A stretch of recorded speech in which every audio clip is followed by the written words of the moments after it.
If your puppy has endless energy, gets the zoomies, struggles to settle, this might be why. This week I stopped using a food bowl and I started using her food to grow calmness instead. Let me show you what that looks like.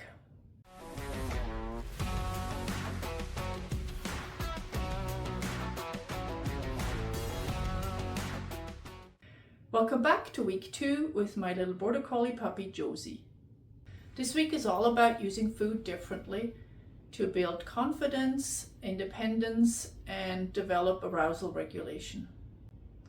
Instead of feeding from a bowl, I'm using her meals as training and enrichment opportunities. These will keep her occupied longer, build problem-solving skills, and help her learn how to settle. I'll show you exactly what we're doing and how this fits into real life. Let's start with a super easy setup of a game of cardboard fun. So Josie's already started the game here. This is all about your dog's confidence and bravery. And I've got a little bit of packing paper that I'm just gonna pop some food on. And I'm not trying to make her do anything specific, so I'm gonna throw some food away from it as well. Here. So she has a choice to come back to it if she feels like it. And then we just gotta put some food down here. Some of it she may have to step on it, but again, she can reach any of the food without stepping on it. It's important that we're not putting pressure on a puppy here. And for some puppies, it might be enough that they just eat around this. But she's creating the noise, she's creating the movement of the paper. It's not us. And that's important, they have that choice. There. And she can reach the food without stepping in there, but she wants to be bold. Always encourage that.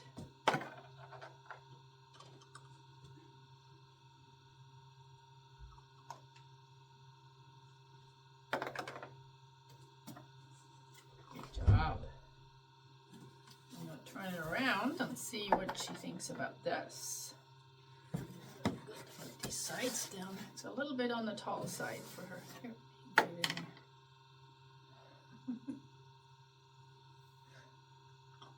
there. Good job. Could also just cut these bits off so it's easier to reach. And it builds on what we've done with the noise box. It's just a way for your puppy to work for their breakfast or lunch or whatever meal it is.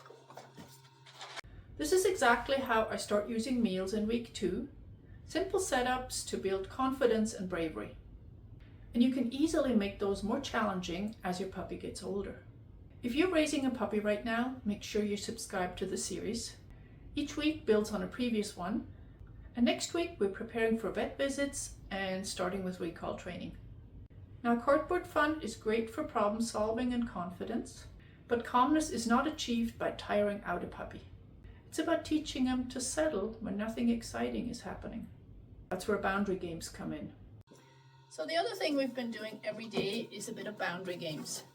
I started her on the round pillow, but I like to use these raised beds because they can't be like half on, half off.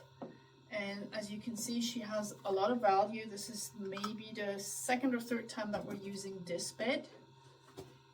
But she just climbed right up there without being prompted.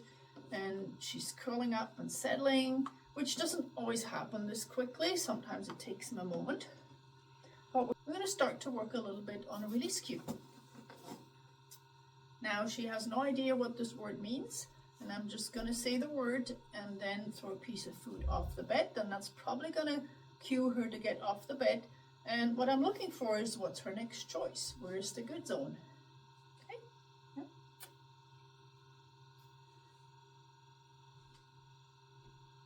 Okay.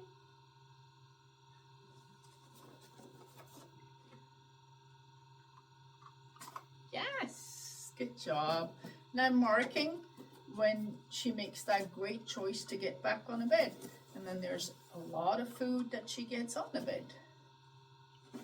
I know, Once they know this game, they're almost insulted if you make them get off because it's too much work. Good girly. Good.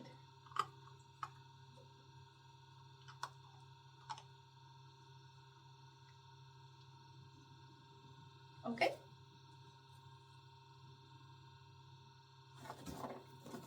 Now you got to make sure that they can see it. She's almost 10 weeks old, and a puppy's ability to track food is not quite developed yet. But you can see that she has a lot of value for being on the bed, and this is something we do every evening, especially when, you know, she gets a little rambunctious. And I just kind of get her attention and start popping food down on her bed, and it helps her get settled really quickly. So boundaries are a lifesaver when you have a puppy or adult dog. Are you actively teaching your puppy how to settle? Please leave me a comment if you do. In last week's video, I promised you help with puppy zoomies. So here's my advice: don't let them spiral. Regular downtime, calm enrichment, and plenty of naps in the crate help keep the overall excitement level in check throughout the day. But if your puppy does tip over into the little shark or energizer bunny mode, we step in. We either redirect to a chew toy, start them on a food puzzle, or begin a quick boundary session.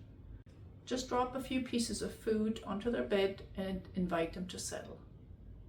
I do this every evening with Josie because we do not want to slide into the dreaded witching hour.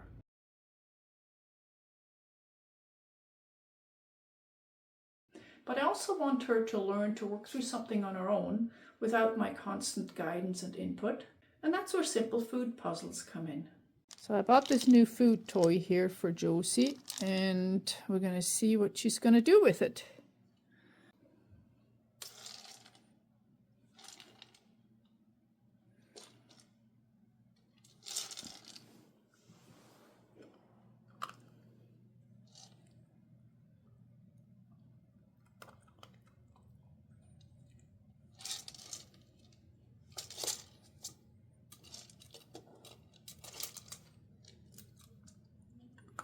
There's different settings, so you can make the openings big or smaller depending on the size food you use and how easy you want this to be. I've kind of left it open quite a bit to start out easy, but she seems to get the hang of this really quickly. She's just having a little snack here, working for her lunch.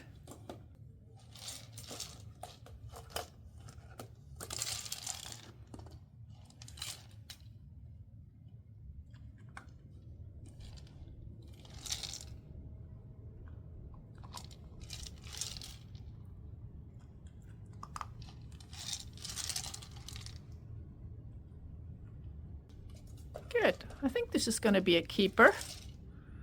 I'll have a link in the description if you're interested in getting one. I just bought this from Amazon. A bowl is quickly emptied. This keeps her occupied for much longer. And all dogs love working for their food. And just a quick update on potty training. We're still using the parking meter approach and the crate training routine from earlier videos, and it's continuing to improve. And finally, one of my favorite week 2 games for building bravery and body awareness.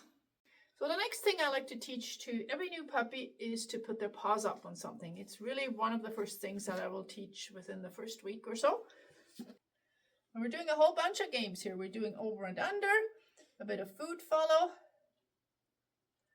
But for this, I don't lure them on it. I just have this in front of me, and this is where she naturally wants to come, because this is where she gets reinforced, and we'll see if we can get that again. Yes, good. Yeah, so she's partly on here, partly on my leg.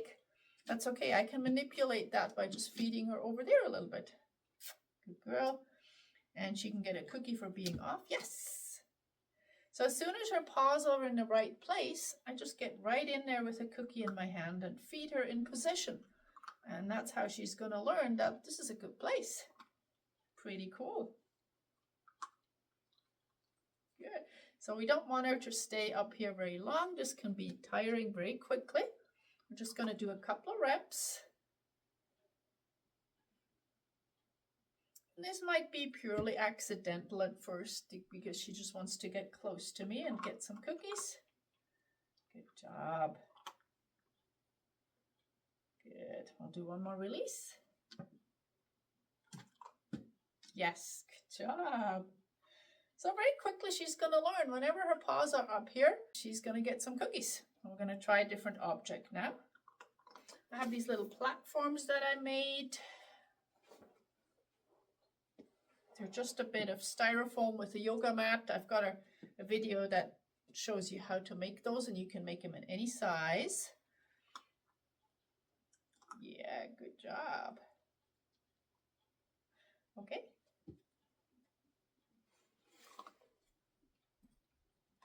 Yes. There, if we only get one paw, I just move my hand a little bit and feed her over there. This is her very first time doing this. Good. Okay. But every time I guide her off, that sets her up for another rep. So now she knows I have food in my hand and she's got to figure out how to get this.